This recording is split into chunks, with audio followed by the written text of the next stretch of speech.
అప్పుడు కూడా బాధపడతారా ప్రైవేట్ హాస్పిటల్ల కోసం?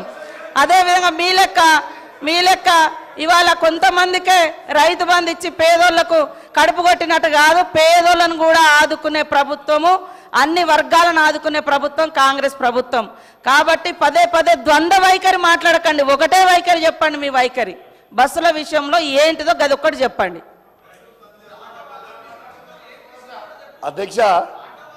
అధ్యక్ష పాపం మంత్రి గారికి తెలియదు అధ్యక్ష.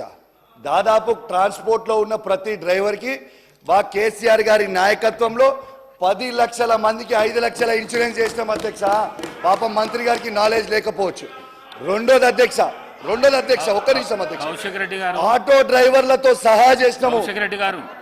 కౌశిక్ రెడ్డి గారు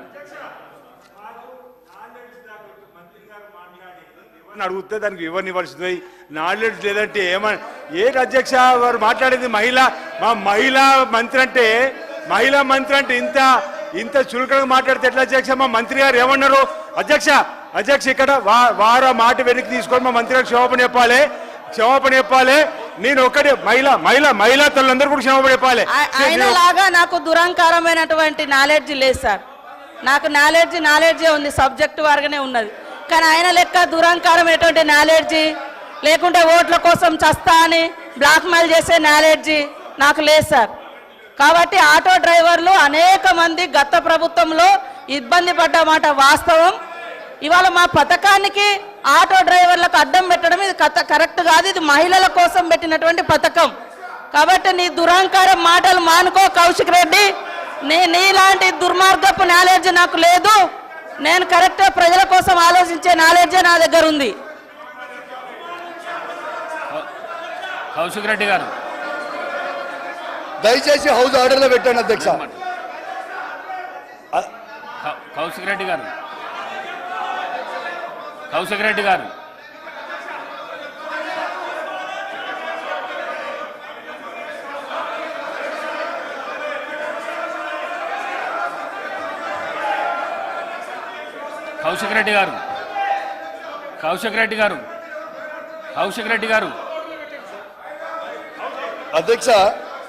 అధ్యక్ష అన్నది తప్పేమనుందా? One minute. నేను కొత్త సభ్యులు సరే, నేను కౌశిక్ రెడ్డి గారిని కోరుతా ఉన్నాను.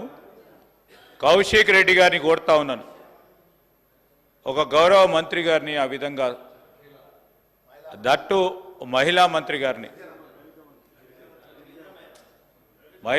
గారిని ఆ విధంగా ఉద్దేశించి మాట్లాడటం సరికాదు. సరి చేసుకోండి, విత్డ్రా చేసుకోండి, క్షమాపణ చెప్పండి.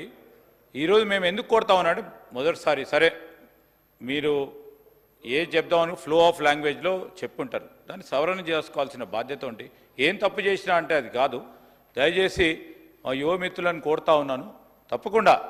ఎందుకంటే అసెంబ్లీ సమావేశాలకు సంబంధించి ఏ విధంగా మనం మాట్లాడాలి, ఈ సభకు సంబంధించిన గౌరవాన్ని ఏ విధంగా కాపాడే ప్రయత్నంలో పక్కనున్న మా కేటీఆర్ గారు కూడా చెప్తే బాగుంటుంది, పక్కనున్న పెద్దలు గోపీనాథ్ గారు చెప్తే బాగుంటుంది, అనుభవం ఉన్న మరి మహిళా పెద్దలు మాజీ మంత్రివర్యులు సబితా ఇంద్రారెడ్డి గారు కూడా చెప్తే బాగుంటుంది. కొత్త సభ్యులకు చెప్పాల్సిన ధర్మం మీ పైన కూడా ఉందని మీ ద్వారా వారికి తెలియజేస్తా ఉన్నా అధ్యక్ష.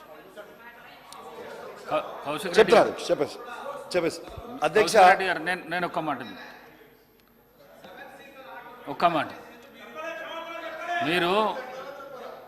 మీరు ఎట్లా కనిపిస్తున్నారు చేరుకు మీరు ఎట్లా కనిపిస్తున్నారంటే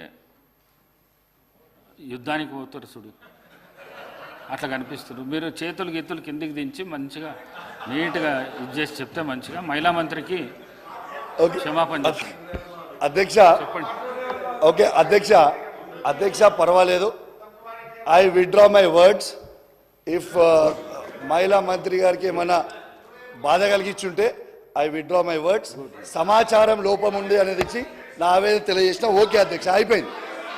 అధ్యక్ష దీంతో పాటు అధ్యక్ష ఇవాళ బస్సులు కూడా పెంచమని ఎందుకు చెప్తున్నానంటే మహిళలందరూ కూడా బస్సులలో పెట్టుకొని నిలబడి కొట్టుకుంటారు అధ్యక్ష. ఈ సోషల్ మీడియాలో ప్రతి దగ్గర వీడియోలు వస్తున్నాయి.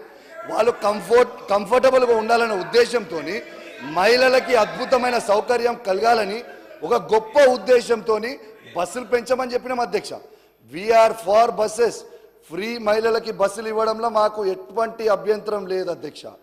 కానీ అదే విధంగా ఆటో కార్మికులను కూడా దయచేసి డ్రైవర్లను కూడా కాపాడుకోవాలనేదే మా వాదన. నా వాదన తప్పేం లేదు. సో దయచేసి ఈ ప్రభుత్వం కూడా దాంట్లో ఆటో డ్రైవర్లను కూడా ఆదుకోవాలని నేను కోరుకుంటా ఉన్నాను అధ్యక్ష. అధ్యక్ష, దీంతో పాటు అధ్యక్ష మీకు ఇప్పుడు ఇంపార్టెంట్ అయిన సబ్జెక్ట్ అధ్యక్ష,